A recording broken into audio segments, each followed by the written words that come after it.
Oh, hello. Didn't see you there.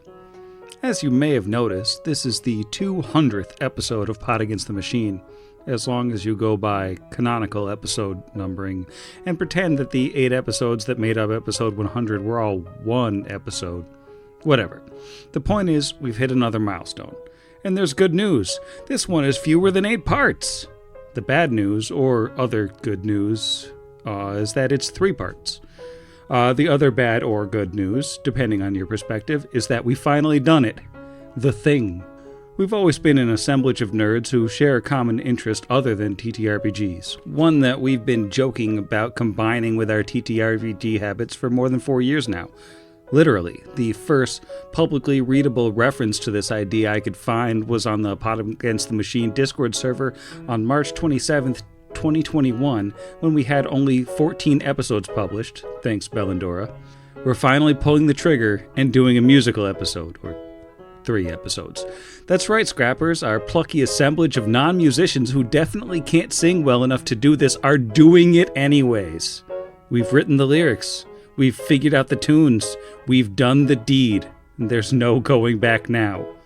For those of you who don't want to hear us sing, and this is your warning, that might be you, we've published alternate versions of all 3 episodes on our Patreon for free at patreon.com/podversusmachine. All you should have to do is sign up at the free tier. It should give you an RSS feed, and the episodes will be there with descriptions of what happens in the songs you're not hearing rather than the songs themselves.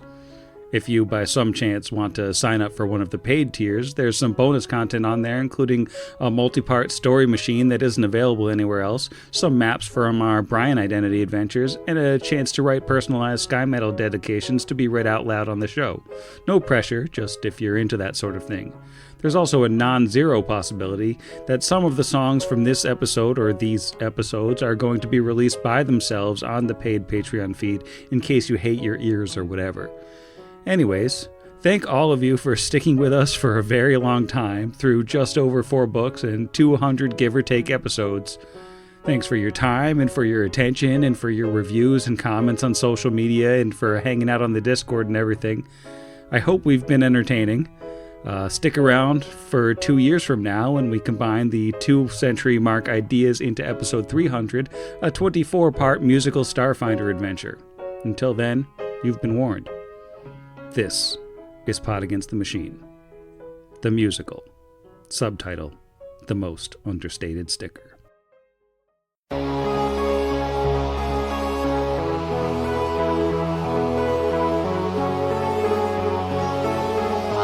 Pot Against the Machine.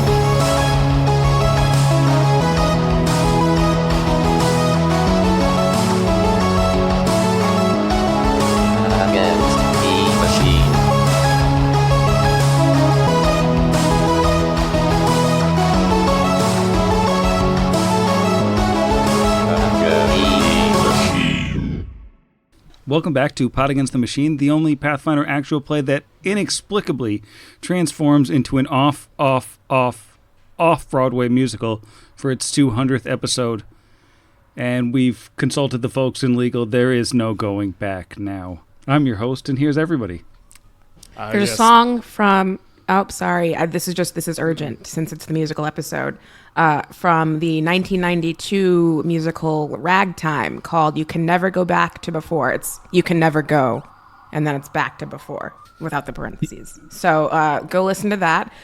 Heads up, it's a little heavy, but what are you going to do? Oh, this is going to be fun.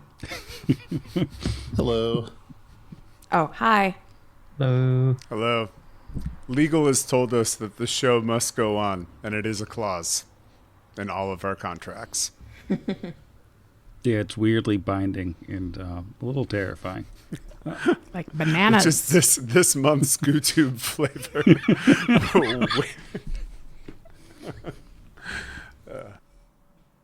Well, what happened last week on the program?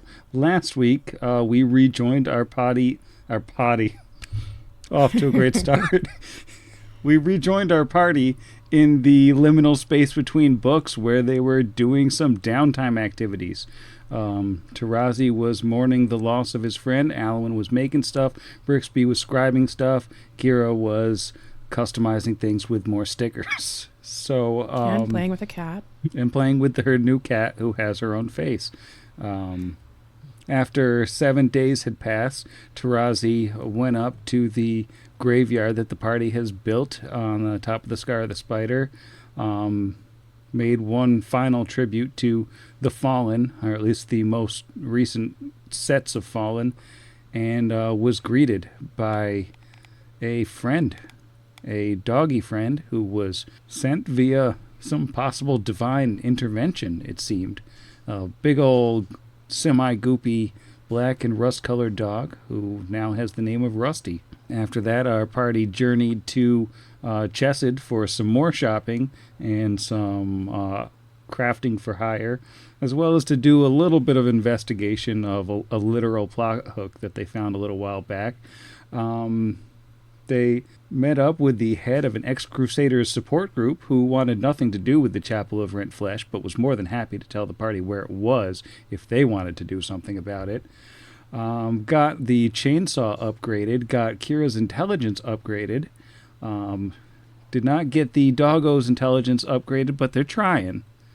And they finally, Alwyn finished making so much stuff, and then finally they were ready to head south to Starfall to see about, Vargas's disappearance and the whole, Silver Mountain that is behind said city. So they hopped in the Halic and they started going south. They went south for a while, and then they came across this weird topiary garden in the middle of nowhere where there definitely shouldn't have been a topiary garden. So they pulled over just to, check it out. I mean, you see the biggest ball of twine in Minnesota, you're going to pull over and check out the biggest ball of twine in Minnesota. They checked it out, and they found that beneath a 30-foot tall topiary statue of the Black Sovereign was what looked like an open mausoleum with a sign on it that said, "Here be the Hollow Garden."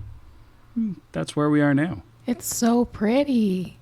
Well, some of it is. Some of it is kind of weird. I think we should poke around. I suppose we can. But we could just go to Starfall instead. Come back later, kind of file this away like the Chapel of Rent Flesh. We could just go back and do the Chapel of Rent Flesh. Sam, you can only thumbs up so much. They can't even see it. But does anyone remember, we rolled a lot of knowledges on this. I think the main takeaway was this should not be here. Yeah, it was real plants. It wasn't like an illusion or anything. There was no magic, but it was very out of place. Like, it wasn't the correct type of stuff that should be growing here or anything like that. The plants seem wrong, per my notes. The greens are off, and the vines don't seem to weigh anything. All the flowers happen to be in perfect bloom. There are tiny birds. I want to touch it. Yeah, I remember the weirdest part was when you had Alwyn detect magic, and there was no magic causing this, it's not which magic. is weird. It's normal stuff. Even better reason to check it out. Alwyn, do you still have the bag? I do. Can we have some friends frolic in the garden prior to us? Toss a pig in there. What's the roll for that again? Oh, God, it's a D100. Is it a D100? Oh, geez, I didn't realize there was that big a roll. Aren't there only like 6 animals? Why is it a D100? I think there's only 5 animals. Yeah, so why isn't it like a D10? That is a 22. I believe yours is a rusty bag of tricks, is that right? Yeah, or russet or whatever that. So that's a Wolverine. Nice.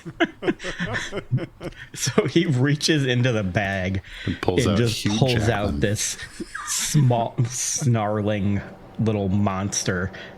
Yeah, or he pulls out Hugh Jackman. A snarling Which is little perfect monster for this episode. with an immaculate baritone. I was gonna say Hugh Jackman would be perfect to pull out for this episode. He's a song and dance man. Yeah. That thing is more sideburns than animal. Immediately breaks out into from now on. Yeah, he pulls out this horrible little monster, and it's like snarling and doing Wolverine stuff, and he goes, okay. we have this now. And he will gently set it down and kind of urge it to run down the stairs into the mausoleum. I think the Wolverine skitters down the stairs and disappears into the darkness. You should all check out The like Boy it's from safe. Oz, starring Hugh Jackman. I feel like we're all making that face where you drop like a stone down a pit and you're waiting for the sound. Waiting for the sound. Yeah, we're waiting for the sound of a Wolverine being mauled. There's no sound of a Wolverine being mauled. Is there a sound of a I Wolverine think maybe frolicking? it's safe. Well, I suppose we should follow Hugh. Kind of feel bad. Expected it to be quick. So he's going to cast shield on himself, and then Well, the stairs quickly descend into the earth and lead into a tunnel that someone clearly excavated with great care. Down 20 feet below the surface or more, into a set of glaucite ship's doors that look very much like the ones you saw in the Black Hill or under, or on the shores of the Dagger or beneath Idenvay. They're scarred on the outside by blows from picks and hammers, burned by fires or explosives. It looks like someone tried very hard to get into this place. But now the doors... There's currently a Wolverine gnawing at it. Well, no, there's no sign of the Wolverine. The doors are hanging open, as if inviting you in. Behind, the ceiling-mounted lights are flickering on and off erratically. This remnant of a ship is clearly still powered, but perhaps not fully functional. I think it's a spaceship. so on mute Me there too. while I was making Brixby noises. Sorry. Rixby noise. They're like ambient James Gandolfini noises as someone that is... yeah, I know, yeah. I'm British. just eating at the fridge. Grunt. Rewatching The Sopranos, and it is like a consistent ASMR of James Gandolfini just like making noises, ambient dad noises. Anyway, so Brixby hears what Alvin has to say and sort of looks around, feels flash of the cavern that he and his brother fell into. That was also a spaceship that they did not expect to. I think you're right. I've been in enough of these to know. Kira gives Brixby a brave sticker. Thank you. Legally distinct from the movie. Of course. No, it just looks like Marobiba from Drawfee. Yeah. Which, if you don't get that reference, go watch that Have episode some as soon as you're Drawfee. done watching the Hugh Jackman movie. It's turning medieval words into people. Well, the game is unpaused. We can proceed. Ooh. Really want to check out these red things. Did we? Right. We haven't done a perception yet. Yeah, have we? Can I perceive? No, we're just going to walk up and touch them. Feel That's free to how I do perceive. things. As you enter this room, Wait, why am I rolling? I'm not going to roll a perception. I have a negative to that. 12. 21 seems low. Yeah, I think you have a plus 20, I so that... do. unless- I have a plus 10. Yeah. Okay. So I think it just didn't add on here. So 12 plus 21 is 33. Plus 10 is 43 perception. what we've got here is this room as you enter. The first thing you notice is that it smells delightful. It smells like someone's baking several different kinds of bread, like just in the next room. Also, you don't know why you thought the lights were flickering. They're definitely steadily on in this tall room with its freshly waxed, almost glass-like floors and several potted plants that appear to be doing extremely well despite the fact that they're clearly underground and well separated from natural light. There are two strange columns near the center of the room, each of which is topped with a red light that throws festive sparkles of color on the walls in dozens of places. The walls themselves are made of light metallic panels and lined with strange tube-like lights in colors that are somehow pale and vibrant all at once. These lights begin flashing as you enter the room and observe them, notably, once again, no sign of the Wolverine. Slow at first, but gaining speed. The sound of a piano joins them, coming quietly out of black squares mounted on the walls up near the ceiling all around the room. And then a deep, booming, strangely artificial voice addresses you in Androphan from those same black squares. Welcome, intrepid travelers, to Hollow Garden, where the impossible is real, where the infinite is accessible, where all of reality is replaceable. I am your host, Selmac, and this is your lucky day. You see, the garden has chosen all of you to make history, to enjoy the ultimate experience in rest and relaxation, in entertainment and excitement, in wealth and wonderment. Here in Hollow Garden, you'll find everything you ever wanted and more. When you leave, if you ever want to, you'll be a hero of legends and wealthy beyond your wildest dreams. Okay. All right. Is there any knowledge that we can roll on Selmac? I don't know that you have enough to go on, other than it's a voice coming from the wall. I don't know if Here's they're that's like a planet Alpha's from. they might be like an amateur radio hobbyist. It might be. Well, I think as you're all kind of trying to figure out exactly what's going on with the voice coming from the walls, that piano music gets a little bit livelier, and all of a sudden the voice comes back and he starts singing. The wall panels on the walls like slide open, and faceless humanoid machines that sort of look like mannequins like burst into the room, and they do like acrobatic jumps and flips in unison and all like really super impressive dance moves in perfect sync with one another. And then they'll like cross the wall and go into like a different little chamber than the one they came out of and disappear behind the panels, and the panels close and then a new set opens, and they keep doing it all throughout the song, all in brightly colored costumes, and sometimes they twirl and dip each other.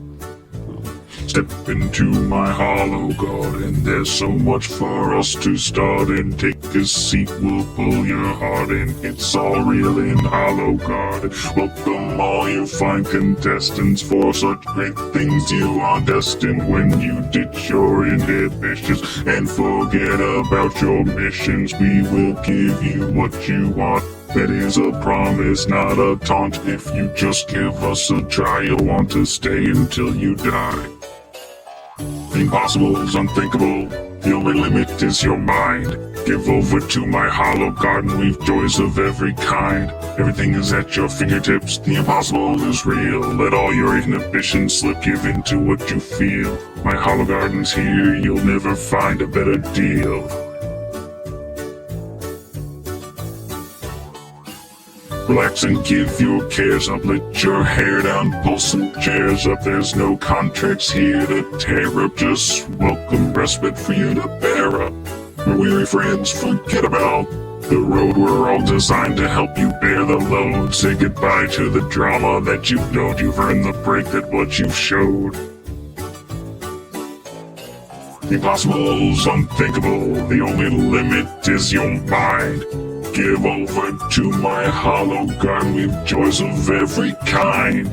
In my hollow garden, dreams are all you need to bring. Time is but a construct, your life is a small price for 100 years of pleasure if you'll just take my advice. Everything's at your fingertips, the impossible is real. Let all your inhibitions slip, give in to what you feel. The hollow garden's here, you'll never find a better deal.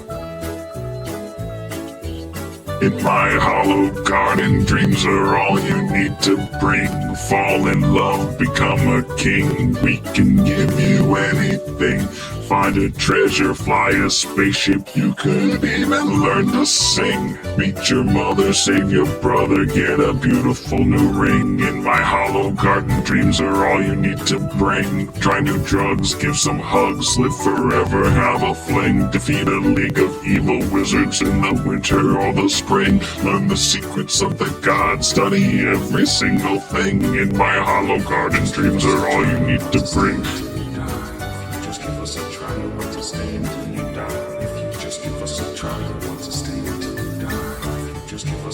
It's very Call elaborate that thing. excellent Doriography. Oh, I can't take credit for that. That was coined from last year's production of Some Like It Hot. Go check it out. Izzy is already on fire on this episode. We are. Just I'm having a lucky to great be time. here. This is fantastic. This is my This best is going night. to be a drinking game. For our listeners, if any time Izzy suggests you check out a different musical, take a drink of a beverage. Yeah, let's do it. I'll play. Should we? We can all hear this. Yeah, we can all hear the singing, right? We know this is happening. Yeah, you can hear the singing, definitely. Sweet.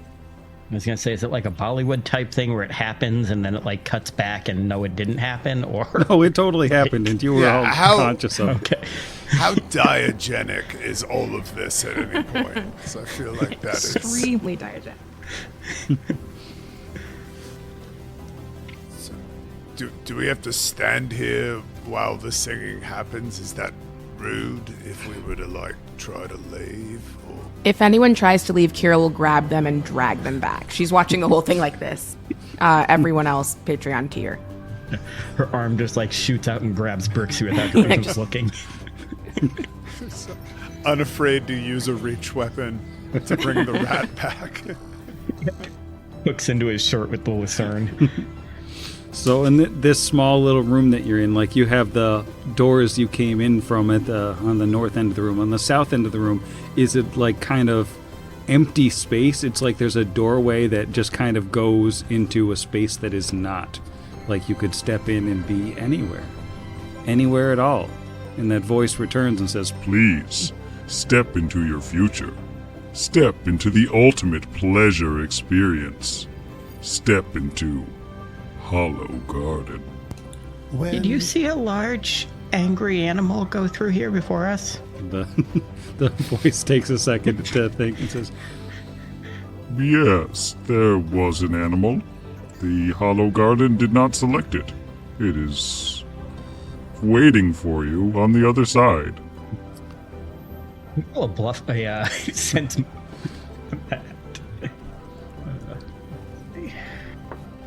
That is a 15. that seems legit. Okay. What does everyone else think? Should we go get the bat? That I missed. I was going to say, I would like to see more singing. Do you have more songs? Because we will go wherever those are. And gestures to her party. There are so many songs in Hollow Garden. Perhaps you would like to sing yourself. Who knows what future the Hollow Garden holds for you. And that's it. That's the song intro. Yeah, Hollow Garden. When you hear your family. It's true. And I think at that, like, Kira turns around and looks at everyone. She's like, can we go? Can we just see? We'll be so fast. It'll take like 2 minutes or a whole episode. 2 minutes, give or We kind take. of have to if the badger's on the other side. I get the impression that I am not getting you out of here. So, yeah, I'm down. Let's go. Yes. As you step to the south to this little weird doorway thing, why doesn't everybody roll a D100 for me? Uh-oh. I just put my D100s away. I said there wouldn't be a lot of dice. I didn't say there wouldn't be any dice. Oh, hey, I got another double number. Got a 44. I got a 4. Spooky. 4? Just a 4. 76? Does that mean that I turn into a Wolverine? Oh, sorry. Got a Oh, also, it was a Wolverine. I've been saying badger, haven't I? I assumed that was Alwyn not knowing the difference. Oh, yeah, no, he has no idea what that thing is. I got a 16. How about Rusty? 48. All right. Well, each of you step into this space that sort of isn't, and you disappear. And let's see. Who rolled the highest? It was Kira who rolled the highest. So, Kira, your vision swims for a second after you step into that space. And then when your eyes clear, your senses are flooded. You're standing at the edge of a shallow creek in the middle of a cavern. Thick carpets of green and gray mold and fungus crawling on the ground around you. Up ahead is a 5-foot ledge, beyond which is a low-ceiling section of the cavern where stalagmites and stalactites close in on one another, giving the impression of a maw of needle-like teeth bearing down on one another. You know this place. You've been in this place before, but there's no time to think about that now. Up ahead is the familiar form of the only other half-orc in town, your best friend, and she's surrounded by skulks fighting for her life, but you're not too late. She's clearly wounded and she's outnumbered, but if you can just get up there, you can still save her. Yeah, Kira's gonna go for it. You're just gonna launch yourself right up that 5-foot ledge. Do I have to roll a climb? No, you're good enough to just run right up that ledge. You see level yourself on the 13 now. map there? I do. Okay. So I'm gonna drag myself over there. It's my bestie. I'm gonna start wailing on some skulks. Go for it. Why don't you roll to attack on that skulk? Hey, that's an 18 on the die. I'm not raging yet. Yes, I am. I'm raging. I've decided I'm raging. All right. It's a critical threat. Yeah, it is. Not great to confirm. I was a 30. Oh, wait, it's a skulk. Yeah, somehow a 30 confirms on this particular skulk. Woohoo. So let's roll this in the guide. 6d6 plus 50. Yeah, right? Okay. My improved intelligence score has not improved my ability to hit things, so. Oh, God, 78 points. Guess what? That's a one-shot kill on the skulk. Yeah. And can I go for the other one? well, Or while no? you're killing Wait that, 6 you sort seconds. of have opened up things, and like Parda takes the opportunity, like turns around and decks the other one in the face and just knocks it right out. Awesome. So Kira drops the chainsaw and runs forward and like grabs Parda by the shoulders and turns around. Parda, it's you're okay. How is this happening? What? It doesn't matter. Are you okay? Are you all right? I have so many things now. What do you need? I'm okay, kid. Thanks to you. You're a lifesaver. I was in over my head. From these guys? Oh, P. Okay, that's fine. We can work on it. Look, so much has happened. I saw... Wait, how are you here? Oh, what are you talking about? I saw you. I found you. You were... Parda, you were dead. Dead? I Yeah, mean, here. She looks herself over, and she's all cut up and bruised and stuff. She's like, I don't look that bad, do I? I mean, you don't look great. It's a little embarrassing for you, but I will not call you out on it right now. I just... Maybe... Can I roll a sense motive? What it makes sense to roll right now, being confused and alarmed? You could roll a sense motive. You could do a sense motive. Knowledge you could do what is going on. a will save, a what is going on check. I think my will save is going to be higher than my sense motive, so let's try that. Oh no, that's a 1. So I think 15.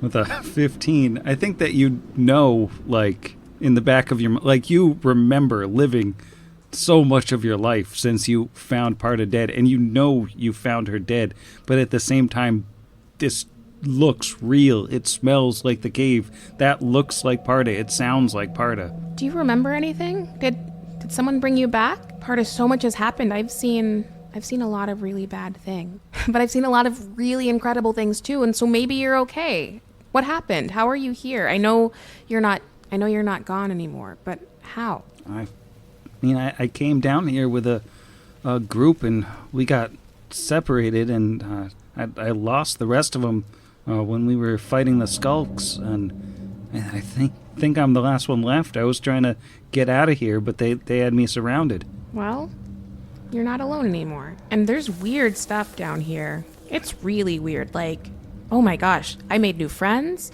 Not any better than you, obviously. Although I did have a new best friend temporarily, but he'll be fine. I'll let him know. I'll let him down easy. I think you should come meet them. Hey, wait a second. And she looks around and I assume doesn't see any of her friends. Right, none of them are here. Parda, where are we? We're under the Black Hill. But we're not. I came in here with my other friends. There was a big garden out in the middle of nowhere in this place that looked like we were going down into a crypt.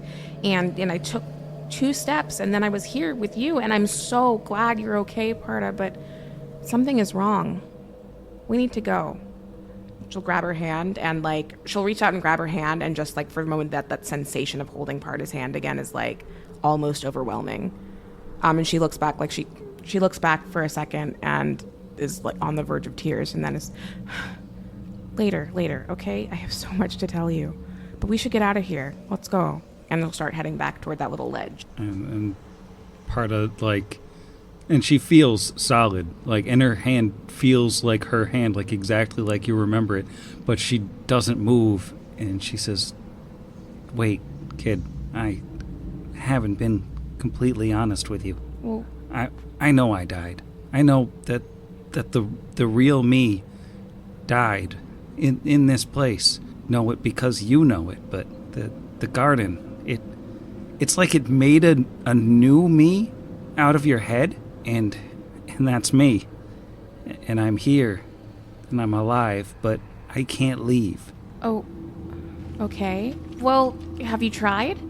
She says, "I've kind of only existed since you walked through the door, but I know that I can't." Well, maybe there's a way that you can exist outside of here. I've seen some pretty weird stuff happen. Maybe it'll be okay. Come on, I have really smart friends. Come with me. We don't have to leave here. We'll just leave here, you know? We can find everyone else, and they'll figure out how to make you stay. You can try. Or She, gently draws her toward the ledge.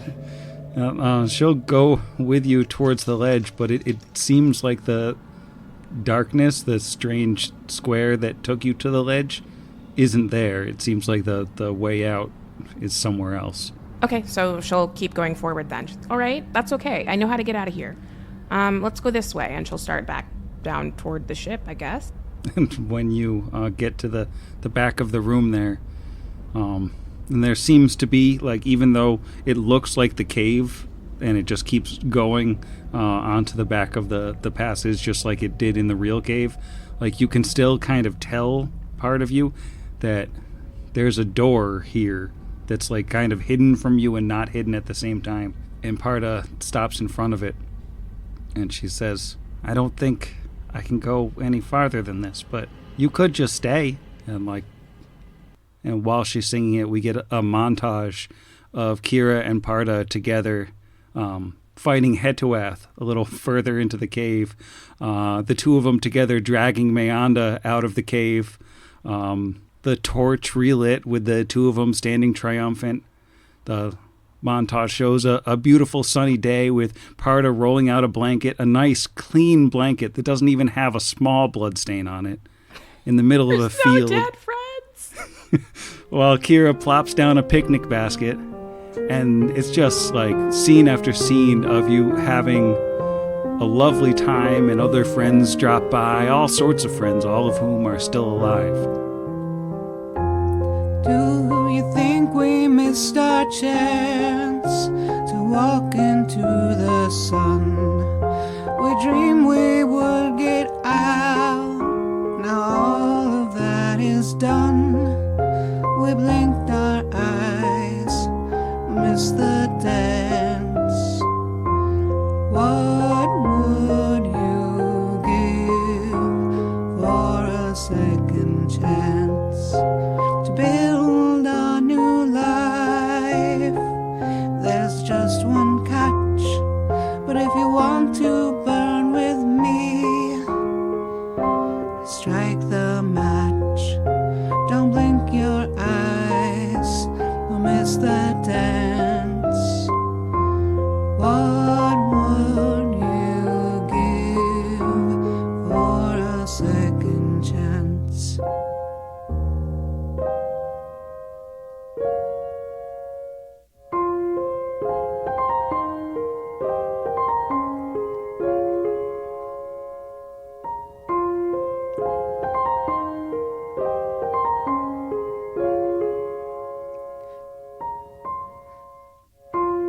If you leave me, I'll be so cold. What I could tell you, I've never told. The dreams come creeping, cold and white. But if you stayed here, I'd be alright. Once just two strangers in a blank place, we glow together, glittering through space.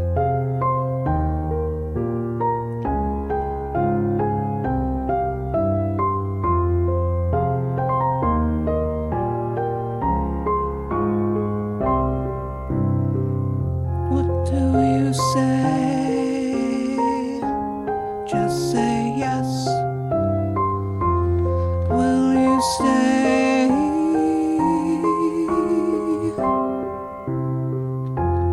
In this place, we could try. We don't have to say goodbye. And then her song comes to an end, and she's like holding both of your hands, and you're back in this cave, and she says, "What do you say, kid? Just stay here in this little space, and that's it." And I think an answer, but I think Kira kisses her. Aw. That's And and she'll totally kiss back. yeah, and Kira's just, I'll stay. And she's just crying and kissing and crying and staying. And as far as she's concerned, end of adventure. I'm out. And episode 200. Bye, team. Wow. I feel like it's not going to be that good. Oh, I know. We just lost a whole character. Didn't even die. Oops. That was easy. Unexpected win. Way to go, Sam. You got me. 200 episodes in. Well, cutting to the next person on our list, Rusty appears in a field in a nice warm sunbeam. On the ground in front of him is a large rubbery Nathalgu. When he bites it, it squeaks satisfyingly and tastes of peanut butter. His goopy tail wags, and he just bites it again. Just moving somebody, don't mind me. Ah. Foundry. I got moved. Yep, Foundry's weird. All right, jumping to the next person.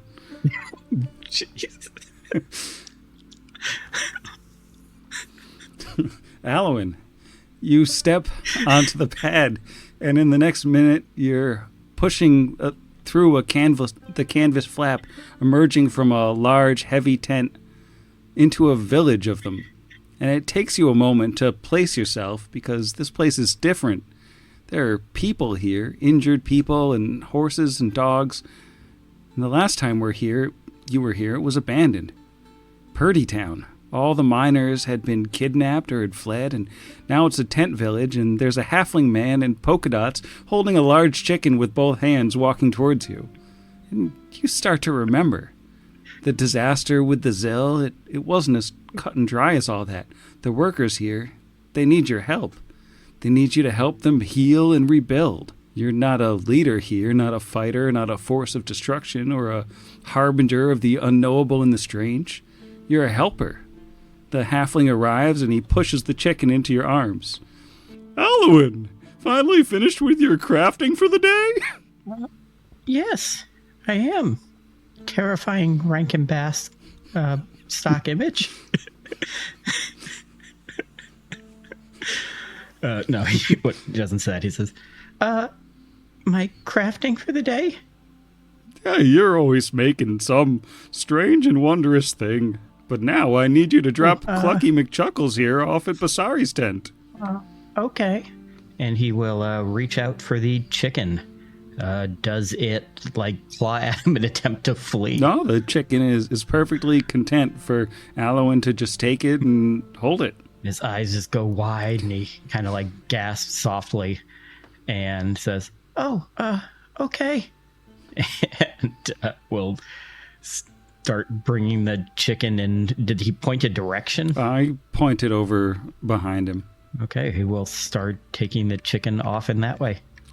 And you know where to go to find Basari. She runs a kind of makeshift farm/petting zoo at the edge of Party Town. And she smiles and waves from inside the low-fenced pen when she sees you coming with Clucky McChuckles in hand. And little goats and dogs and rabbits all rush toward the fence to meet you, practically smiling, just waiting for you to pet them. And he gets a big smile on his face, and he sets the chicken down he sets the chicken down amid all the other animals and just kind of sits down cross-legged and starts petting things. They all are very eager to be pet. Just petting the animals, and he says hi to her. Oh, she says, "Hey, Tarazi, how's it going?" I'm sorry, what did you say? Hey, Alwyn. I had my... Oh, I thought that was in character. I had a brain hiccup for a second. Was it in character there. or not? Okay. That certainly wasn't just a weird mistake. Okay. Hey, Halloween, how's it going? I still don't know if this is in character or not. It became in character. Okay. Everything's in character if you just pretend it's not a mistake. Okay. He smiles back at her and says, everything's going good. You're looking good without any horrible still eggs or anything in you. Thanks. I mean, that's all thanks to you and your friends. I hear... When did you open a petting zoo? And how did I get here? You've been here for weeks. I mean, it's part of the rebuilding effort, and we're trying to bring in some animals to have a little bit of food, but mostly to keep people happy, you know. Oh, where's everyone else? Where's Brixby and Tarazi and Kira? Oh, they left ages ago. They went on to... I can't remember the name of the place. But, don't you remember? You said you'd stay behind and help us rebuild. And, like, one of the little pigs in the petting zoo looks up at Alwyn and says, like, yeah, you're helping us rebuild, Alwyn. Did that pig just talk? Of course the pig talked. And the goats talk and the dogs talk. And then all of the creatures are like, yeah, Alwyn, we all talk. And the music starts to swell. And the various animals in the petting zoo still sing a song. And while they're singing it, there's like a montage of Alwyn petting the animals, and they all really like him. And then there's like scenes of him tending to wounded miners using both magical and mundane healing. And then there's like another set of scenes of him having like spiritual, intellectual, and religious debates with like clerics of Bry and Caden Callian. And then other scenes of him like reading books and like learning about the world.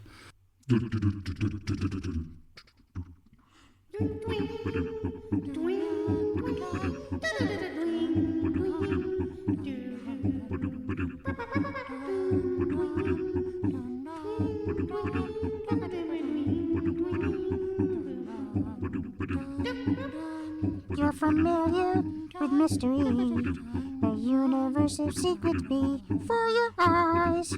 What drives each person, each dog, each bee? Hang around and we'll philosophize. We just need your help for a rebuilding.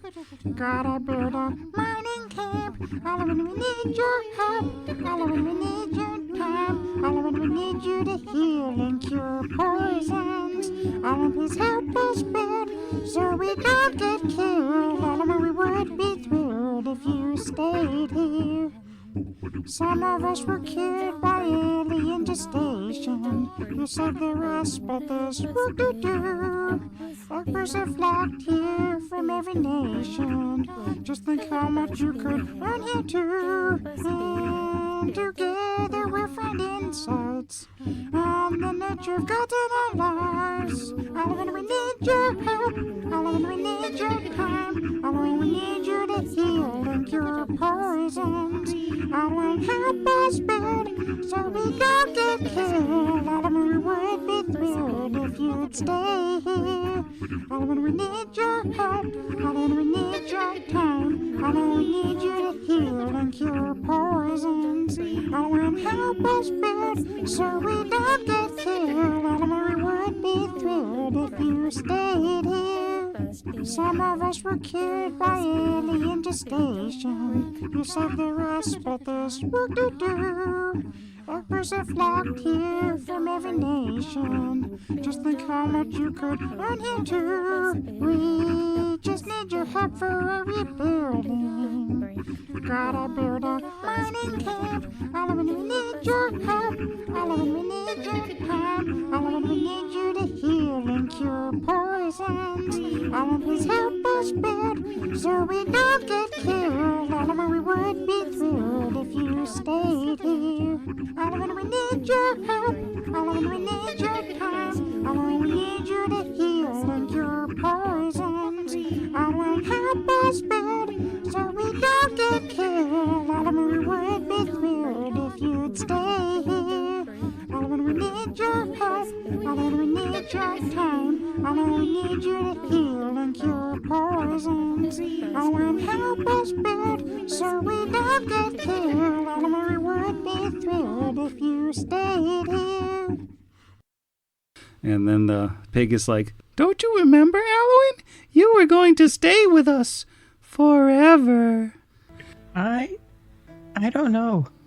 I thought we had to go fight the robot, though it's not exactly a robot. Brixby understands better than I do, but it's under the Silver Mountain. I'm pretty sure we're supposed to be doing that. I'm supposed to be with my friends. I don't know anything about any robot. Don't you think you've done enough already? And Alwyn, you can see behind Basari that, like, through the sort of bushes between two tents, even though it looks like the camp goes on there and you can see the mountain a few hundred feet away, in the bushes there's sort of like a illusory door, like a spaceship door that you can kind of see but kind of not see. It's just this weird, strange thing. Sorry, what's that over there? And she turns and looks and says, "That doesn't look like anything to me." Nice. Sky Metal. Everyone's favorite show starring Sam's favorite actor. Known favorite of Sam's. But yeah, he's gonna walk over to this weird illusory door and attempt to touch it. And despite not really looking like there's a door there, it feels like a door. Of course, all the animals are behind you making sad faces, and like the dog is whimpering. None of this is real, is it? Of course it's real. We need you, Alwyn. No, I think my friends need me. There's all kinds of important stuff we need to do, or people could get hurt. The door's there for you to open if you want to. Yeah. He's gonna look around at Basari and the miners and all the animals, and he'll say, I don't think any of you are real. Basari, you're real, but you're very far away. And all of the other people here, they all died when the Zill attacked. They didn't come back, and they didn't rebuild, and they didn't have talking animals that aren't scared of me. You have all kinds of things here that I like a lot, but I need to help my friends. I don't understand what you're saying, Alwyn. This doesn't make any sense. But she doesn't do anything to physically stop you, so you can just go. Yeah. I think, he's going to say, "I'm sorry," and walk out the door. Oh, when he opens the door and walks out, the scene behind him it gets all blurry and weird. Also, weirdly, he's holding in his hands like this weird wide-barreled pistol that looks like it's been hastily painted gold. He doesn't remember picking it up, but it's in your hands. This place is very strange. And I guess he would start going down this hallway to probably the door directly to the north, because it's the one he sees first. All right, we're going to cut to Tarazi, the next one on the list here. I don't know if you've recognized a pattern yet, but there's a mysterious pattern here. Tarazi, you step on the pad, you blink your eyes, and when you open them again, you're lying on your back in a race car bed, looking up at the ceiling of a cave. Looks like there were murals painted on the walls of this cave, but they've recently been mostly painted over. This is an awesome bed, but I don't... What? He'll just kind of get up and poke his head outside the cave. When you look outside the cave, a gust of crisp spring air hits you in the face. It smells nice. Pater's orchard stretches out before you, as it has every morning for, 5-6 months now? Pater himself looks up from his pruning work across the way and he smiles. He looks so much healthier these days. His wild hair is tied back, his beard is clipped, and that sunken, lost look has faded from his eyes. Of course, the garden is much bigger now than it was months ago when you and your old companions purged the Dominion from the scar. Thanks to you and Pater's improved health, you've been able to establish 12 more beds and begin coppicing some shrubs and rooting out invasive species, to say nothing of the permaculture plans that you've been working on. The work is never done. Hello, friend Pater. Good morning, sleepyhead. Good to see you finally out and about. Wait, about that, I don't remember going to sleep here in That's this strange. cave. Gee, too many peppers last night. I know sometimes when I eat too many peppers, I'll lose 8-10 hours. Well, I guess I don't remember eating too many peppers, but you make a compelling argument that I might have forgotten eating them.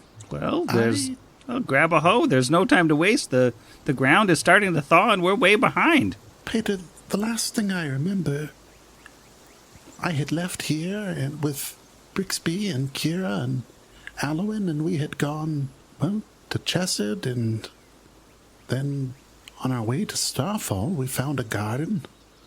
I don't know if there's enough peppers on Galarian to make me forget coming back here. That doesn't sound familiar at all. It sounds like one wacky dream. You've been here for ages. You've been helping me since the others moved along with their quest.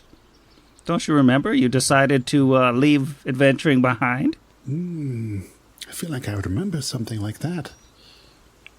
And for funsies, and for the rolling of dice, I'll roll a will save. That's only a 19. Yeah, with a 19, like, part of you can totally recognize that just a minute ago you were in the other room, you heard the weird song with the singing speakers, and you came here with your adventuring party, but it's like you have this whole other version of the past weeks and months that's in your head at the same time. And, like, the two won't reconcile, and it's like this very strange cognitive dissonance. But Pater's already back to work, and he's like, the first few weeks of spring are critical, Tarazi. Of course, the whole gardening year is critical when you think about it. Yes. All right. What do we need to do today? Which, of course, leads us into a swelling of music and another song. Over the course of the song, a montage of Pater and Tarazi, and later on, like, the penitent androids as well join in, working through the seasons, like, all through, like, an entire year. You can see the garden grow, not just the individual plants, but the infrastructure as the song goes on, and the taint of the scar seems to fade more and more over the course of the song as literally a year passes in a couple minutes, and it's this weird sensation of time being dilated. It all begins in the spring when the ground begins to soften. We till the earth, we sow the seeds, and we weed twice as often. And we wait, and we hope, and it's time for our sprouts to grow. You see, everything has its season, every flower gets its turn. Patience weighs as much as skill, that's the first thing you must learn. Everything has its season. Season? Ha!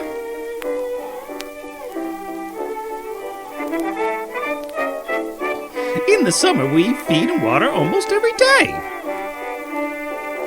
Pinch out the suckers, watch for fungus, and mulch the beds with hay. And we wait, and we hope, and it's time for the colors to show. You see, everything has its season, every flower gets its turn. Patience weighs as much as skill, that's the first thing you must learn. Everything has its season. Season? Ha!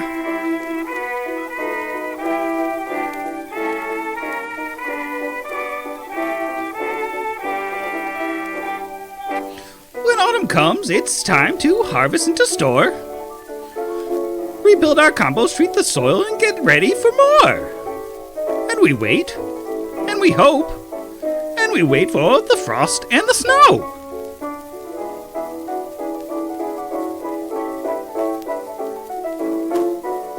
You see, everything has its season, every flower gets its turn. Patience weighs as much as skill, that's the first thing you must learn. Everything has its season. Season? Ha!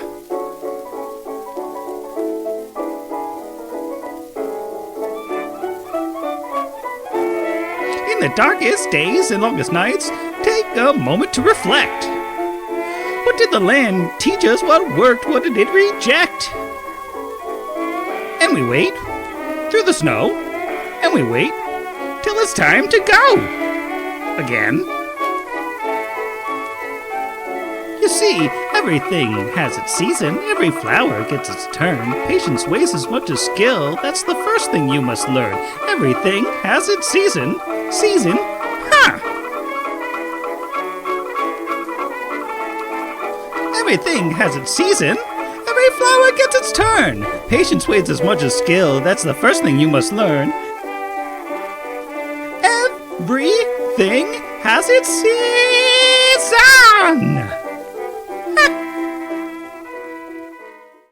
You're back sort of where you were to begin with, so the garden's not transformed anymore.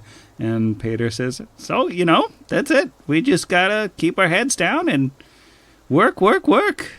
Yeah, I think with that weird time dilation experience, the magic of theater, Tarazi has kind of got that back of his mind lingering feeling of, I remember leaving, but he's willing to put in an honest day's work or two while he thinks about it and decides whether or not, or decides which one of these realities is real. All right, and we'll jump over to Brixby. Oh. Now, Brixby, you step onto the pad. You feel a rush of wind and a tingling kind of whoosh that's like teleportation magic, but the flavor of it is off. Cloying, animalistic stink fills the air of this hemispherical room. To the north and south, curved ramps lead up to hallways leading out of this room, while several doors sit on the east wall. Flickering lights flash and strobe on the ceiling, and the gray metal walls are scorched, dented, and partially broken in places, exposing colorful wires or metallic struts within. 4 mounds of rubble, cloth, and bones lie scattered about the room. You have to realize after a second that you've been here before. Under the hill, back in Torch. But then, maybe that's right. Maybe you're supposed to be in Torch. Maybe you want to be here. Maybe you never left. Actually, wait, the others, they've just gone up ahead, still searching for a way to relight the purple flame. You stayed behind. Why? Clearly, I stayed behind because we didn't fully check this room and the bones in it rocks. Brixby says as he stops staring down. These bones, they look like the remains of the thylacines that you remember. You must have killed them just a few minutes ago. How could you forget? But while you're looking at them, you hear footsteps coming up from the south. That's what it is. Just the thylacines. Mangy gits. And Brixby's going to start heading towards the south, sort of shaking his head. And you see, a beat later, emerging from a doorway just as you come across it, a lightly built man with long, greasy black hair. He has a knowing kind of smile on his face. He says, "Hey, Brix. It's been a while." "Hey, Sandville. I'm used to smelling you first. You lay off the fluids. You're not as, detectable as before." "I think maybe in a place like this, he points at the dead thylacines, natural ambience may have drowned me out a bit." Fair. Takes a sniff at himself and winces. What are you doing here, Sandville? Why are you back? I'm back because you all kept this treasure of a place secret from me. Thought we were friends, Brixby. I thought you would let your old pal in on a big, life-changing find like this. You know, Sandville, something that you might not understand is that this is a life-changing find, but not to change whatever time you pass gouging people, spying. No, this is a discovery for all of the people of Torch and Numeria, and it'll improve their lives, not yours. Not even mine. You wound me, Brixby. You cut me to the quick with this pious talk. You don't sound like the rat I know. That is the best compliment I have heard in weeks. You're telling me you look around at these dingy glaucite walls and you don't see just mountains of gold pouring down on you? He looks around, and it almost pains him, like he's trying to focus, to squint, to see in the same way that his old friend Sandville used to. Nah, Sandville, it's not what I see. What I see here is a free Numeria, one out from under the boot you and your lackeys can't believe that something like this could cross all those stars, all that sky, and land anywhere, and it's here with you, and that's all you see is money. This is wonder. This is power for people that they've never had before. That's not all I see.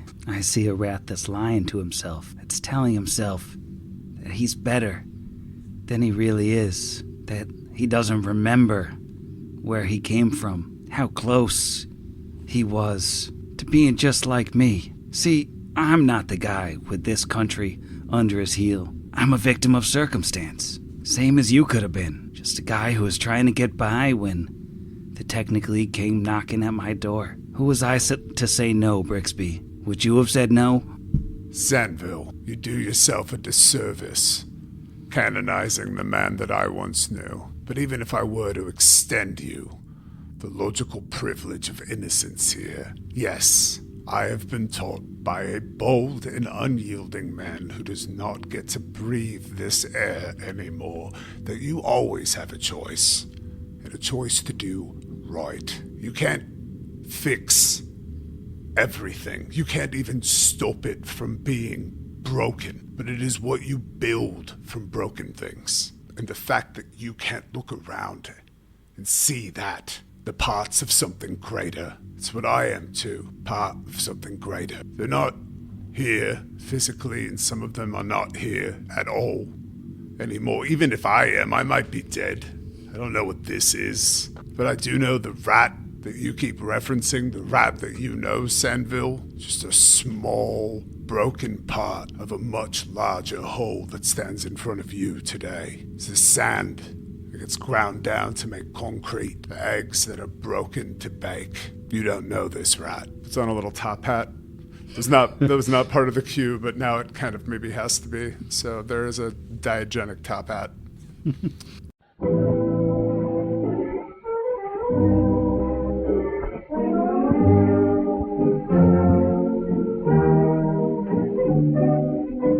I had a brother and he had me. We fell into a hole and the rest is history. 2 boys swallowed by the hungry earth that later birthed the one who lived and the one who stayed, 'cause they're both inside this one I've made. Oh, what we built from broken things. A blade reform sings as it swings.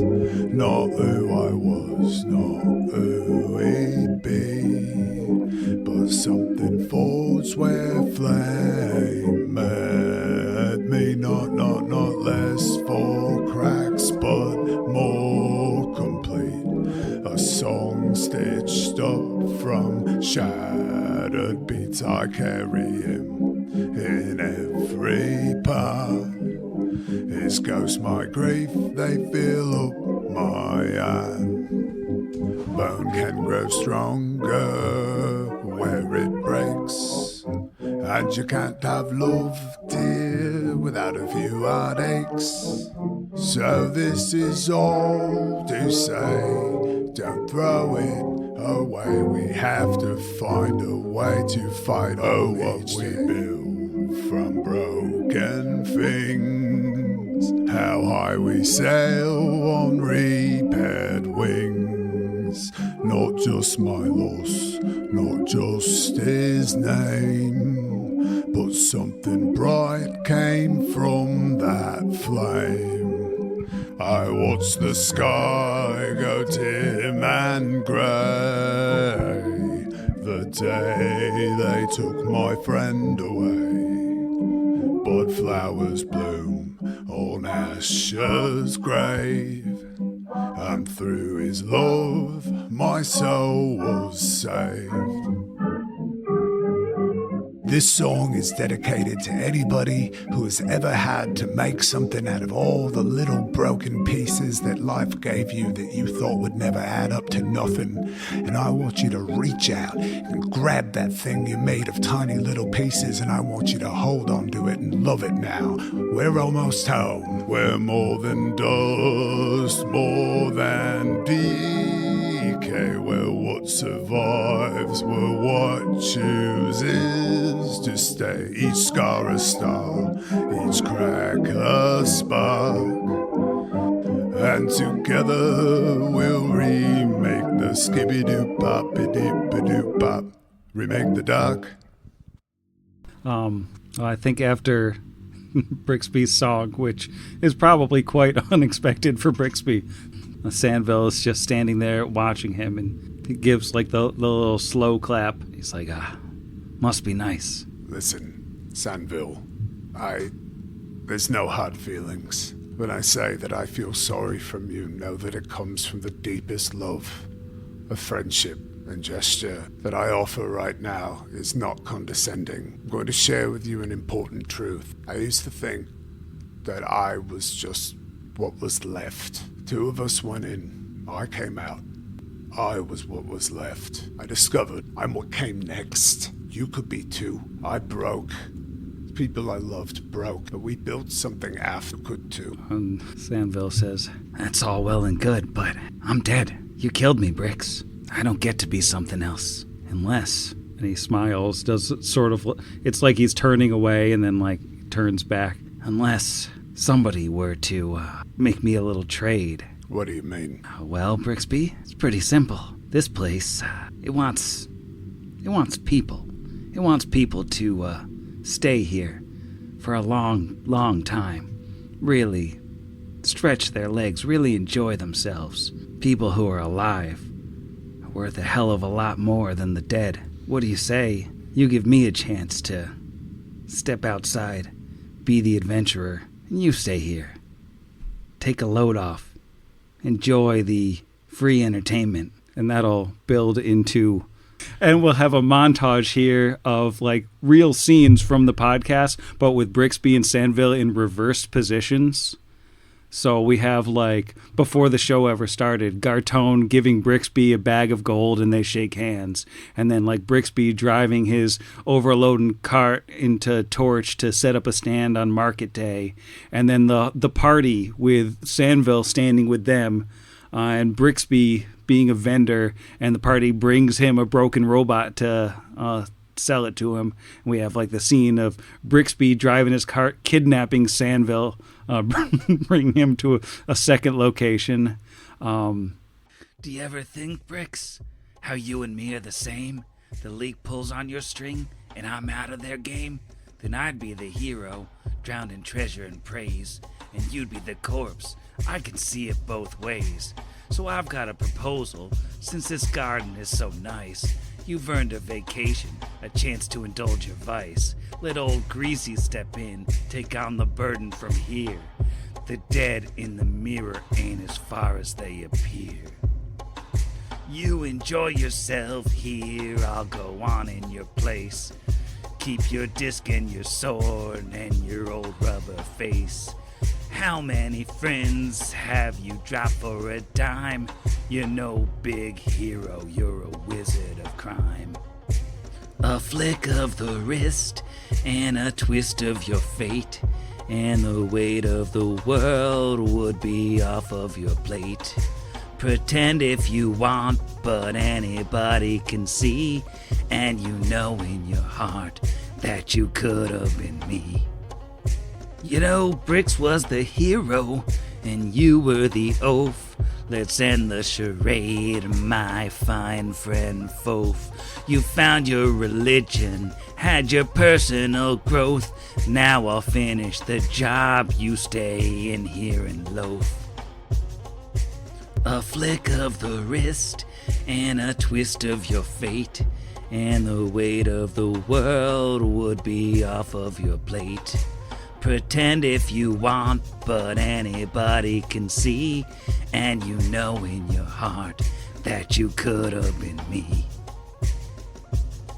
Can't you just see it, Bricks? A flick of the wrist, a little twist of fate, and the weight of the world would be off of your plate.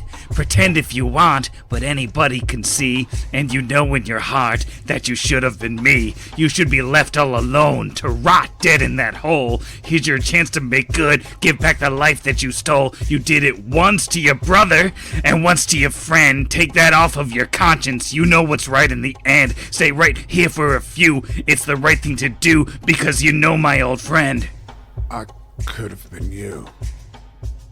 And we end the song with a shot of the party, including Sandville, standing over Brixby's dead body.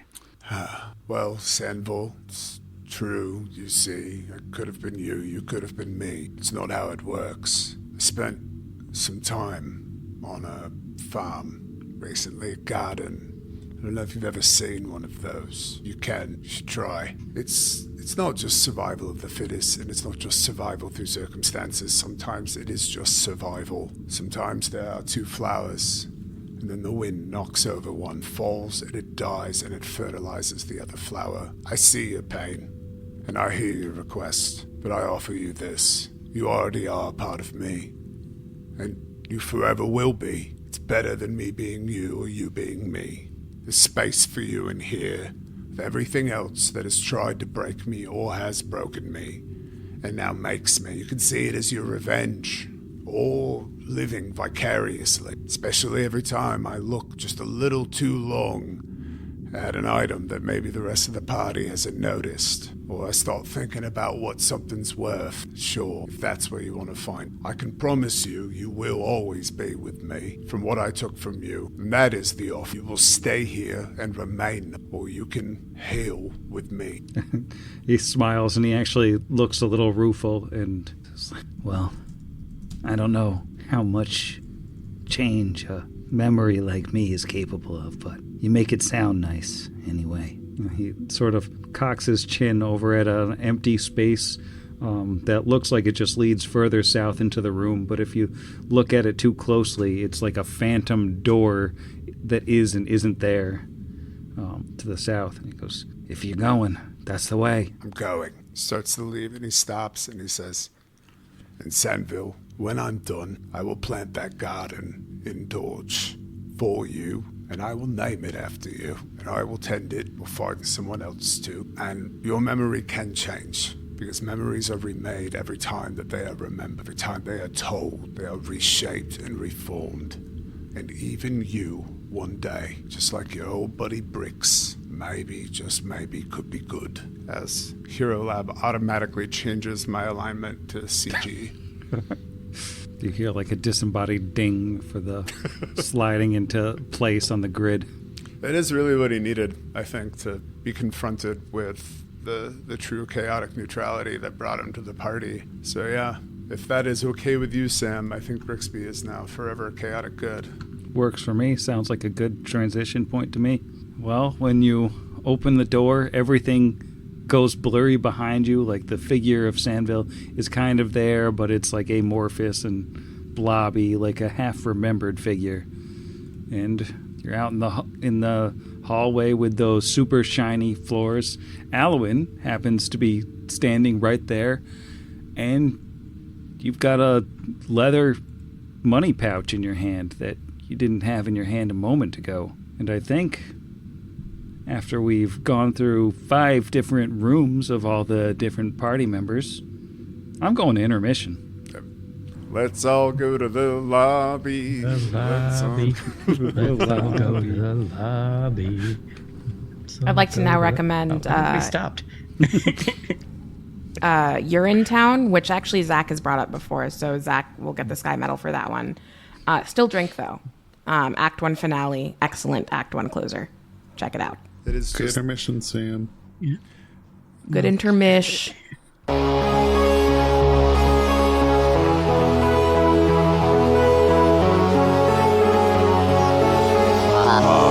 Against the machine.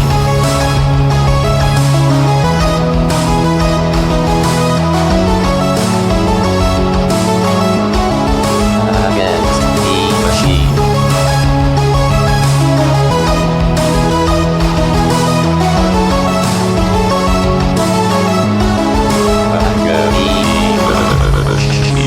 Pot Against the Machine is property of Network Against the Machine LLC, all rights reserved. Pathfinder and the Iron Gods Adventure Path are property of Paizo Publishing. See their website for more details. Theme Against the Machine was written and performed by our own Zach. See the show notes for additional music and sound licensing. If you enjoyed the show, we encourage you to leave us a review.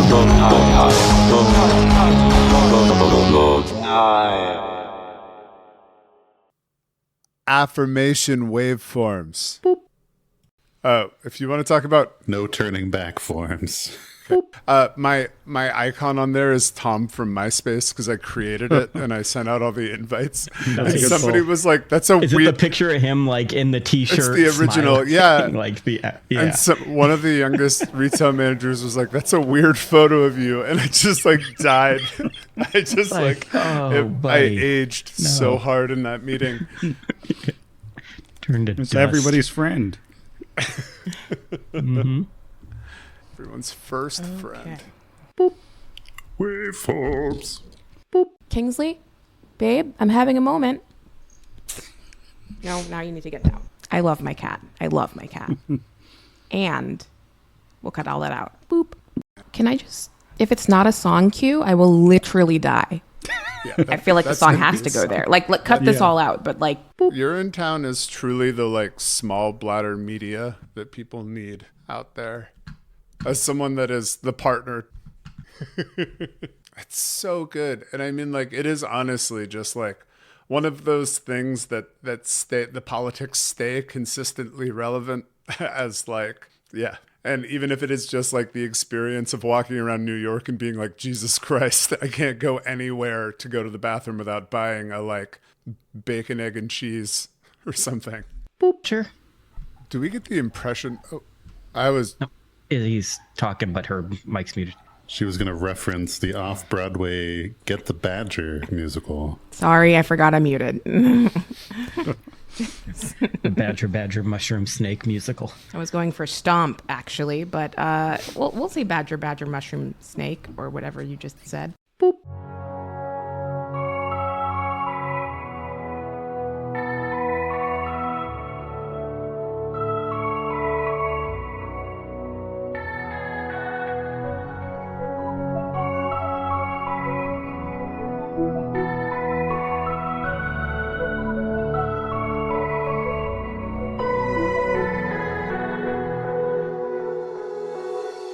They mess with the snakes, they don't got what it takes. We'll show the technically that our fangs they ain't fakes. To achieve the dream, we'll have to be a team. We're gonna train all day and night till we're an army of 3. It may take 10 years, but we will face our fears. We will drill and refine and repeat till our teamwork perfection is complete. Those cyberpunk wizards hide behind their walls with their bots and their lasers and their fireballs. They've got the numbers, but we've got the heart. We'll dodge and we'll flank and we'll tear them apart. They mess with the snakes, they don't got what it takes. We'll show the technically that our fangs they ain't fakes. To achieve the dream, we'll have to be a team. We're gonna train all day and night till we're an army of 3. Do 100 more reps, take 1,000 more steps. steps. We're doing the work and we're plumbing the depths. If patience it takes, then patience it gets. Those cyberpunk wizards can cower in fear when Tarazi and Levi and Calcon are here. They've got the numbers, but we've got the times to build a perfect plan and to pay for their crimes.